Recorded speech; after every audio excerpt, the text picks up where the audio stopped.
Mikhail is an officer in the Israeli paratroopers. His family immigrated to Israel from Ethiopia. የእስራኤል ጦር በኢትዮጵያ ድንበር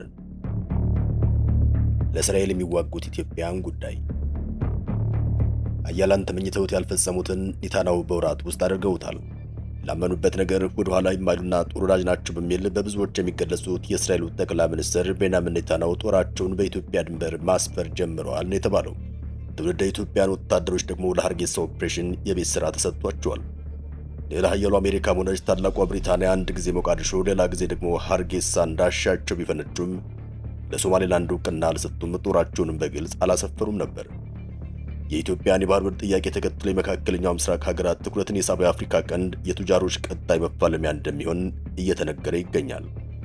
በተለይ ደግሞ የጋዛውን ጦርነት ተከትሎ በኤደን ባህረ ሰላጤና ቀጠናው ጡንቻቸውን ያፈረጠሙት የየመን ሁቲዎች የእስራኤልን ተጽዕኖ ለመግታት በቀይ ባህር መስመር በንቃት እየተንቀሳቀሱ ነው። ቱርክም በበኩሏ ጦሯን በሶማሊያ ካሰፈረች ዋላ ደር ብላለች። ግብፅም በሞቃዲሾ ወታደሮቿን አስገብታለች። ሳውዲም የተባበሩት አረብ ኤሚሬትስም አይናቸውን ከዚህ ቀጠና ላፍታም አያነሱም። እንግዲህ በዚህ ግለት ላይ ነው የእስራኤሉ ጠቅላይ ሚኒስትር ቤንያሚን ኔታንያሁ ትውልደ ኢትዮጵያን ወታደሮችን በኢትዮጵያ ድንበር ላይ ማስፈራቸው። በእርግጥ ኔታንያሁ የኢትዮጵያን ወታደሮች ጀግንነት ጠንቅቀው ያውቁታል። በሐማሱ ጥቃት ወቅት ምን እንደፈጸሙላቸው በፓርላማ ጭምር ሲያወድሷቸው ተመልክተናል። አሁንም ለልዩ ተልዕኮ የእስራኤል ጦር በኢትዮጵያ አፍንጫ ስር ምሽጉን ቆፍሯል። ሰላም ጤና ይስጥልን የተከበራችሁ ውድ ቤተሰቦቻችን፣ የእስራኤል ጦር በኢትዮጵያ ድንበር መስፈርና ሊያስከትል የሚችለውን ቀጠናዊ ቀውስ በጥልቀት እንዳሰሳለን። አብራችሁ እንድትቆዩ በአክብሮት ጋብዘናችኋል።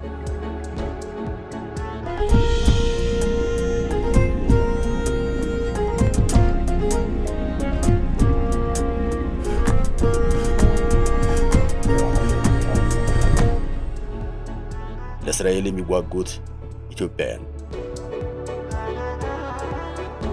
እስራኤል ትውልደ ኢትዮጵያን ወታደሮቿን በሶማሌላንድ ማሰማራቷ ተሰምቷል። ለሶማሌላንድ የሀገርነት ዕውቅና መስጠቷን ተከትሎ ትውልደ ኢትዮጵያውያን ወታደሮች በሐርጌሳ ማሰማራቷን የተሰማው። እንደ ዘገባው ከሆነም እስራኤል በአሁኑ ወቅት 50 የሚጠጉ ወታደሮችን በሶማሌላንድ ያሰፈረ ሲሆን እነዚህ ወታደሮቹን በሁለቱ ወገኖች መካከል በተደረሰ የሁለትዮሽ ጸጥታ ስምምነት መሰረት የተሰማሩ ናቸውም ተብሏል። ወታደራዊ ስምሪቱ በዋናነት ትውልደ ኢትዮጵያውያን የሆኑ የእስራኤል ዜጎች ላይ ያተኮረ ስለመሆኑ ተገልጿል። ለዚህም እንደ ስልታዊ ምክንያት የቀረበው ወታደሮቹ ከአካባቢው ማህበረሰብ ጋር በቀላሉ እንዲቀላቀሉ የውጭ ኃይል መኖሩን በግልጽ እንዳይታወቅ ለማድረግ ታስቦ እንደሆነም ተመላክቷል። ሚድል ኢስት የተባለው የዜና ወኪል አንድ ከፍተኛ የሶማሊያ መንግስት ባለስልጣንን ጠቅሶ እንደዘገበው ከሆነ እስራኤል በዘንድሮ የፈረንጆቹ ዓመት መጀመሪያ ላይ ትውልደ ኢትዮጵያውያን የሆኑ እስራኤልን ወታደሮችን ያካተተ ቡድን ወደ ሶማሌላንድ ልካለች። ስማቸው ያልተጠቀሰው እኚሁ ባለስልጣን እንደገለጹት እስራኤል ራስ ገዝ ለሆነችው ሶማሌላንድ በታህሳስ 25 በይፋ ዕውቅና ከሰጠች ማግስት ወደ 50 የሚጠጉ እስራኤላውያን ወታደሮች ወደ ስፍራው ተልከዋል።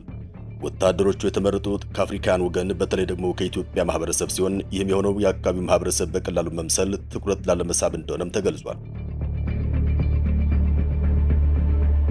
የዚህን ዘገባ ትክክለኛነት በተመለከተ የእስራኤል መከላከያ ሰራዊትም ሆነ የሶማሌላንድ ባለስልጣናት ለቀረበላቸው ጥያቄ ምላሽ አልሰጡም። የአዲስ መረጃ የወጣው በእስራኤልና በሶማሌላንድ መካከል እያደገ በመጣው የደህንነት ትብብር ወቅት መሆኑም ታውቋል። ባለፈው ሳምንት የእስራኤል መከላከያ ሚኒስትር እስራኤል ካትዝ ከሶማሌላንድ ፕሬዝዳንት አብዱራህማን መሐመድ አብዱላሂ ጋር ባደረጉ ስብሰባ ላይ ሁለቱ ወገኖች እስካሁን በሚስጥር በቆዩ ስራዎች ለዓመታት ከእይታ ውጭ ሲተባበሩ መቆየታቸውንም ተናግረዋል። ከዋና የሶማሊያ ክፍል በስተ ሰሜን የምትገኘው ሶማሌላንድ በኤደን ባህረ ሰላጤ ላይ የምትገኝ ከፊል በረሃማ አካባቢ ነች።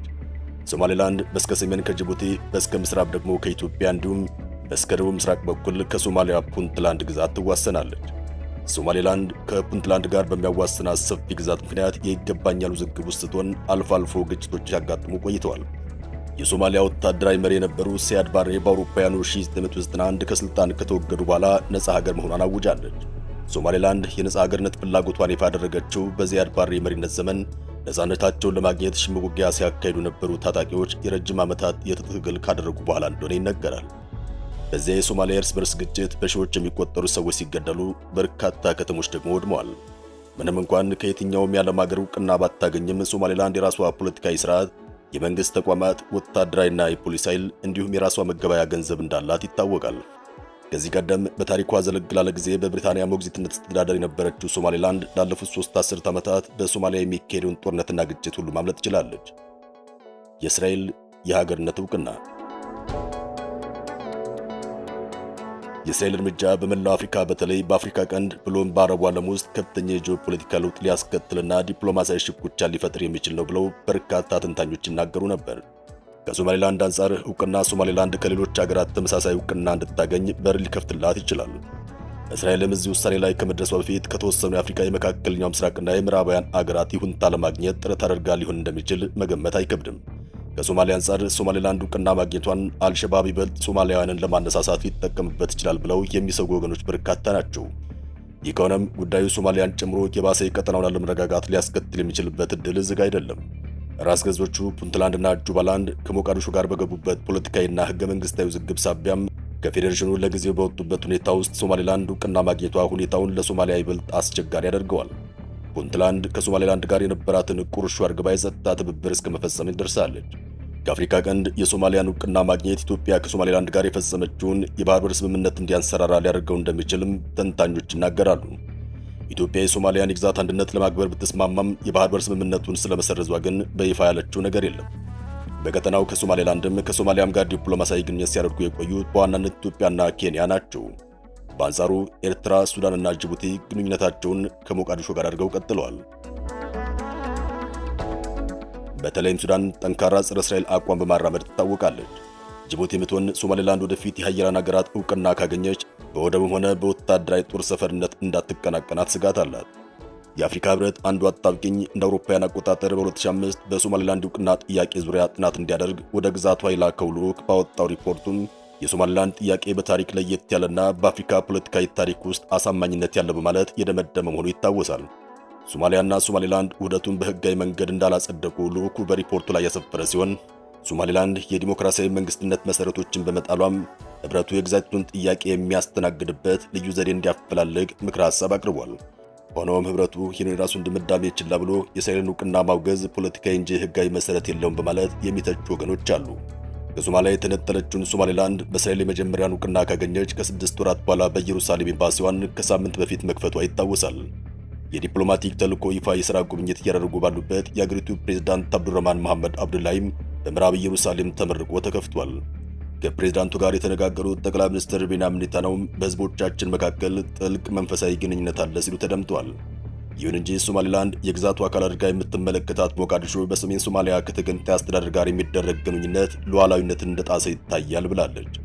ፕሬዝዳንት አብዱላሂ በበኩላቸው ኔታንያሁ ለሶማሌላንድ ዕውቅና ለመስጠት ላሳዩት ቁርጠኝነት አሞካሽተዋል።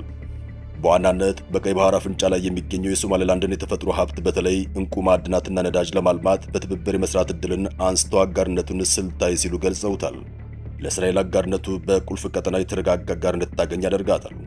ጉብኝቱን አስመልክተው ምላሽ የሰጡት የሶማሊያ የውጭ ጉዳይ ሚኒስትር የሶማሊያን አንድነትና መረጋጋት የሚያኮስስ ብሎታል። ሶማሌላንድ የሞቃዲሾ ማዕከላዊ መንግስት ከወደቀ እንደ አውሮፓውያን አቆጣጠር 1991 ወዲህ ራሷን እያስተዳደረች ይገኛል። የራሷ ምርጫ የምታካሄድ የገንዘብና የደህንነት ኃይል ያላት እንዲሁም ከሰሜን ሶማሊያ አንጻር የተረጋጋች እንደሆነ ይነገራል። ይሁን እንጂ ሀገር የመሆን ፍላጎቷ ከእስራኤል በቀር በዓለም አቀፉ ማህበረሰብ ዕውቅና አላገኘም። የኔታንያሁና የኤርዶዋን ፍጥጫ በአፍሪካ ቀንድ İsrail'in Somaliland'i tanıma kararı Israel's decision to recognize of Somaliland was illegal and unacceptable, with the blood of 71,000 Palestinians in their hand. ቱርክና እስራኤል የቀይ ባህር የንግድ መስመሮችና የኤነርጂ ሀብቶችን ለመቆጣጠር ሶማሊያና ሶማሌላንድን እንደ ዋነኛ ግንባር በመጠቀም በአፍሪካ ቀንድ የተጽዕኖ የመፍጠር ፍልሚያ ውስጥ ገብተዋል። አንካራ ከሶማሊያ ፌዴራላዊ መንግስት ጋር ያላትን ግንኙነት ስታጠናክር በየብስና በባህር ውስጥ የሚገኙ የነዳጅና የተፈጥሮ ጋዝ ፍለጋ መብቶችን የያዘ ሲሆን በሞቃዲሾም ትልቁን የውጭ ሀገር ወታደራዊ ስልጠና ማዕከል ታስተዳድራለች። ኦሪቹሬስ የተባለችው የቱርክ መርከብ የሴይስሚክ ጥናት ማድረጓን ተከትሎ የቁፋሮ መርከብ ወደ ስፍራው እንዲላክ ተደርጓል። የሶማሊያ የባህር ውስጥ የነዳጅ ክምችት እስከ 30 ቢሊዮን በርሜል እንደሚደርስ ይገመታል። በሌላ በኩል እስራኤል የቱርክን ተጽዕኖ ለመመከት በሶማሌላንድ በኩል መግቢያ እያዘጋጀች ይገኛል። እስራኤል ሶማሌላንድን እንደ ነጻ ሀገር በይፋ ዕውቅና በመስጠት የመጀመሪያው ሀገር ለመሆን በቅታለች። በተጨማሪም በኤደን ባህረ ሰላጤ አቅራቢያ ወታደራዊ ጦር ሰፈር ለመገንባት እቅዶችን እያጤነች ሲሆን የዚህ እንቅስቃሴ ዋነኛ ዓላማም በየመን የሚገኙ የሁቲ አማጽያን በቅርበት ለመከታተልና የባብላል መንደብን ወሳኝ ባህር መተላለፊያ የበላይነት ለማግኘት እንደሆነ ይነገራል። ይህ በቱርክና በእስራኤል መካከል የሚታየው ሽኩቻ በጋዛ በሶሪያና በቀጠና ወታደራዊ ስምምነቶች ዙሪያ ካለው ሰፊ ዓለም አቀፋዊ ውጥረት ጋር የተቆራኘ መሆኑ ተመላክቷል። የተርኪ ፕሬዝዳንት ረሲፕ ታይብ ኤርዶዋን ከ10 ዓመታት በኋላ በኢትዮጵያ ባደረጉት ታሪካዊ ጉብኝታቸው የውጭ ኃይሎች በአፍሪካ ቀንድ ጉዳይ ጣልቃ መግባታቸውን አጥብቀው ተቃውመዋል። ፕሬዝዳንቱ ከጠቅላይ ሚኒስትር አብይ አህመድ ጋር በሰጡት የጋራ መግለጫቸው እስራኤል ለሶማሌላንድ የሰጠችው ዕውቅና ለሶማሊያም ሆነ ለቀጠናው ምንም ጥቅም የለውም ሲሉ ነበር የገለጹት። የአፍሪካ ቀንድ የውጭ ኃይሎች የጦር አውድማ መሆን የለበትም ያሉት ኤርዶዋን የቀጠናው ችግሮች በራሳቸው በሀገራት መፈታት እንዳለባቸውም አሳስበዋል። የእስራኤልና የሁቲ አዲስ የጦር ግንባር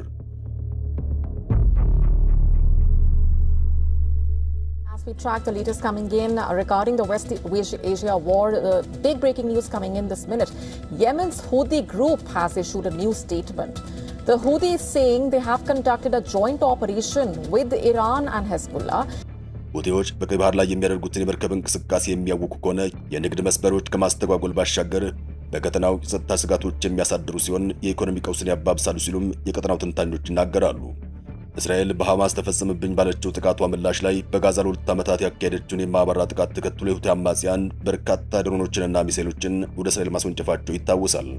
አሜሪካም በቀይ ባህር ላይ ያላትን የጦር መርከቦች በመጠቀም የተወሰኑትን በማክሸፍና ሌሎቹን ደግሞ አቅጣጫቸውን በማስቀየር ጉዳት በማደርሱባቸው ቦታዎች ላይ እንዲወድቁ ማድረጓ ይታወሳል።